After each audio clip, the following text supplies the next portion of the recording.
താമരശ്ശേരിയിൽ കൊല്ലപ്പെട്ട വിദ്യാർത്ഥി ഷഹവാസിന്റെ കുടുംബപിത മുഖ്യമന്ത്രിയുടെ മുന്നിലേക്ക് മുഖ്യമന്ത്രി നേരിൽ കാണണമെന്നാണ് ഷഹവാസിന്റെ മാതാവ് റംഷീന പറയുന്നത്. സംഭവത്തിൽ മുതിർന്ന ആളുകളും ഉണ്ട് എന്നാണ് കുടുംബം ആദ്യം മുതലേ പറയുന്നത്. അതുകൊണ്ട് മുഖ്യമന്ത്രിയെ നേരിൽ കാണാൻ തീരുമാനിച്ചു എന്നാണ് റംഷീനയും അതുപോലെ തന്നെ ഈ ഷഹബാസിന്റെ പിതാവും ഒക്കെ പറയുന്നത്. ആദ്യം അവരുടെ പ്രതികരണം കേൾക്കാം.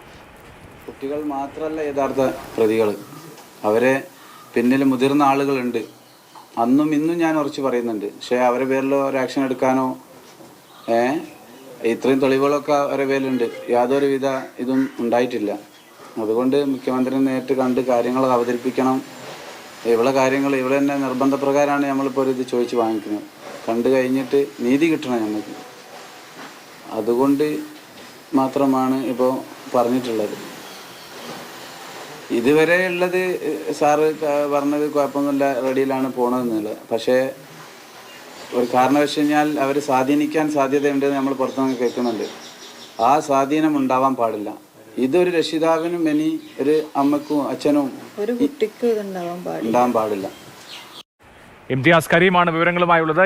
ഇംതിയാസ്, മുതിർന്നവരുണ്ട് എന്നവർ നേരത്തെ തന്നെ പറയുന്നുണ്ട്. നഞ്ചക്ക് കണ്ടെടുത്തിട്ടില്ല, നഞ്ചക്ക് ഉപയോഗിക്കാൻ കാരണമായ സാഹചര്യം പരിശോധിച്ചിട്ടില്ല, ഒരു കുട്ടിയുടെ പിതാവിനെ ഈ കാര്യത്തിൽ കേസിൽ പ്രതിയാക്കുന്നില്ല തുടങ്ങിയ കുറേ അധികം പരാതികൾ അവരെ സംബന്ധിച്ചുണ്ട്. ഇപ്പോൾ മുഖ്യമന്ത്രിയെ കാണുന്നത് എന്തൊക്കെ പരാതികളുമായിട്ടാണ്?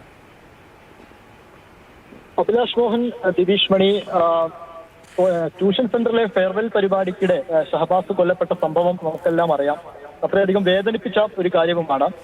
ഇതിൽ ഇവരുടെ പിതാവടക്കം നേരത്തെ തന്നെ ഉന്നയിച്ചിരുന്ന കാര്യങ്ങളാണ് ഇപ്പോൾ വീണ്ടും പറയുന്നത്. അതായത് ഈ ഷഹബാസിനെ കൊല്ലാൻ ഉപയോഗിച്ച നെഞ്ചക്ക് ഒരു വിദ്യാർത്ഥിയുടെ വീട്ടിൽ നിന്ന് കണ്ടെത്തുന്നു, ഒരു പ്രതിയുടെ വീട്ടിൽ നിന്ന് കണ്ടെത്തുന്നു. പക്ഷേ അങ്ങനെ കണ്ടെത്തിയിട്ടും അവരുടെ പിതാവായിട്ടുള്ള ആളിലേക്ക് അന്വേഷണം പോയില്ല. അവരെ എന്തുകൊണ്ട് കസ്റ്റഡിയിലെടുത്ത് ചോദ്യം ചെയ്യില്ല എന്നൊരു കാര്യമാണ് ഈ പിതാവ് ഇപ്പോൾ പ്രധാനമായിട്ടും ഉന്നയിക്കുന്നത്. ഇപ്പോൾ ഉമ്മയും രംഗത്ത് വന്നിരിക്കുന്നു എന്നതാണ്.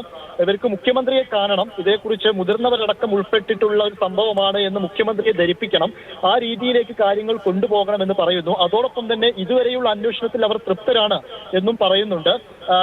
അതിൽ തന്നെ ഇപ്പോൾ ഇതിൽ പ്രധാനപ്പെട്ട ഒരു കാര്യം, ഈ 5 പേരെ, അതായത് ഈ സംഭവം നടന്ന് തൊട്ടടുത്ത ദിവസങ്ങളിൽ തന്നെ പ്രതികളായിട്ടുള്ള 5 പേരെ പോലീസ് കണ്ടെത്തുകയും അവരെ പ്രാഥമികമായ ചോദ്യം ചെയ്യലൊക്കെ നടത്തി ജുവനൈൽ ഹോമിലേക്ക് അവരെ മാറ്റുകയും ചെയ്തിട്ടുണ്ട്.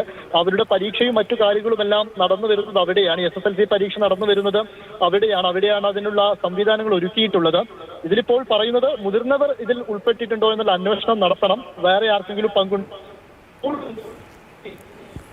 നേരത്തെയും പ്രശ്നങ്ങൾ ഉണ്ടായ സമയത്ത് സ്കൂൾ എന്തുകൊണ്ട് ഇതിൽ ഇടപെട്ടില്ല, അവർക്കെതിരെ പരാതിയുമായി മുന്നോട്ട് പോയില്ല, എന്തുകൊണ്ട് സസ്പെൻഡ് ചെയ്തില്ല എന്നുള്ള കാര്യങ്ങളൊക്കെ. ഈ മരണം നടന്ന് അല്ലേ, എന്റെ തൊട്ടു പിന്നാലെ തന്നെ ഈ പിതാവായ ഇക്ബാൽ പറയുന്ന കാര്യമാണ്. ഇത് മുതിർന്നവർക്ക് കൃത്യമായി പങ്കുണ്ട്. അതിൽ ഒരാൾ ഫോൺ വിളിച്ചു, അങ്ങാടിയിൽ അങ്ങോട്ടും ഇങ്ങോട്ടും കാണുന്നവരാണ്, ഫോൺ വിളിച്ചിട്ട് അറിയില്ലായിരുന്നു, നിങ്ങളുടെ മകനായിരുന്നു എന്ന് അറിയില്ലായിരുന്നു എന്ന് പറഞ്ഞായിട്ടൊക്കെ ഇക്ബാൽ മാധ്യമങ്ങളുടെ മുന്നിൽ വെളിപ്പെടുത്തിയതാണ്. പക്ഷേ അതിനനുസരിച്ചുള്ള ഒരു അന്വേഷണത്തിലേക്ക് പോലീസ് പോയില്ല എന്നതാണ് അവരെ ഇപ്പോൾ മുഖ്യമന്ത്രിയെ കാണാൻ പ്രേരിപ്പിക്കുന്ന ഘട്ടമുണ്ടാക്കിയിരിക്കുന്നത്.